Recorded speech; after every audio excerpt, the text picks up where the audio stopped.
नमस्ते दीदी भैया। देखिए भोजपुरी लोक गीत स्टार के चैनल पर जा रहा बहुत प्यारा बेटी विवाह गीत, जो बेटी मड़वे में बैठती है कन्यादान के लिए, वही गीत है। आप लोग देखिए और लाइक शेयर सब्सक्राइब करिए। बहुत प्यारा गीत है और कमेंट में आप लोग बताइएगा ये गीत कैसा लगा आप लोगों के।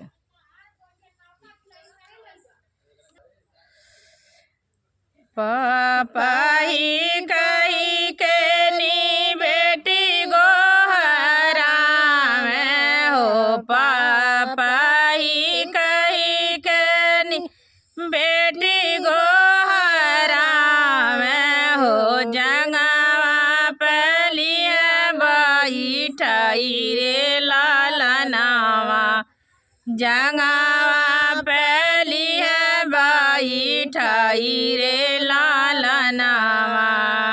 कवन कवन सुख कैलू मोरी बेटी हो, कवन कवन सुख कैलू मोरी बेटी हो, आजू तू दे तू बताई हो लालनावा, आजू तू दे तू बताई हो लालनावा।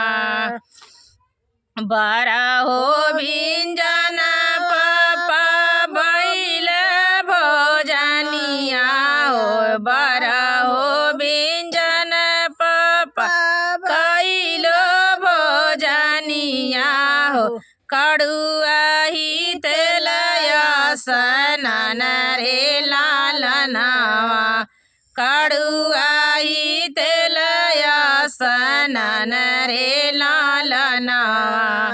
कवने ही सजा बेटी तुआई हो सोवालू हो, कवने ही सजा बेटी तुआई हो सोवालू हो, आजू तू दे तू बताई रे लालनावा, आजू तू दे तू बताई हो लालनावा।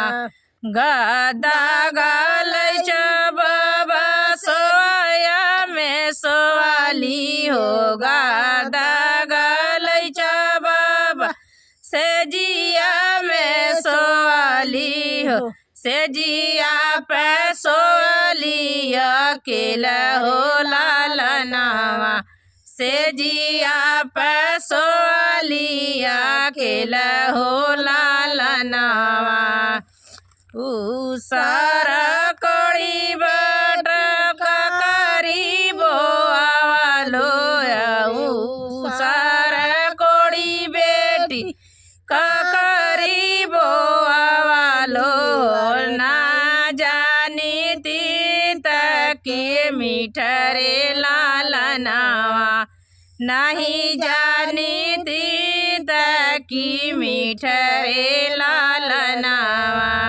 नाग्र पैठी बेटी बराबर खोजलो, नाग्र पैठी बेटी तोर कर खोजलो, कैसनी कैसन तोर मगरे लालनावा, नहीं जानी कैसन तोर रे लालनावा, नहीं जानी करम तुहर रे लालनावा। सुंदर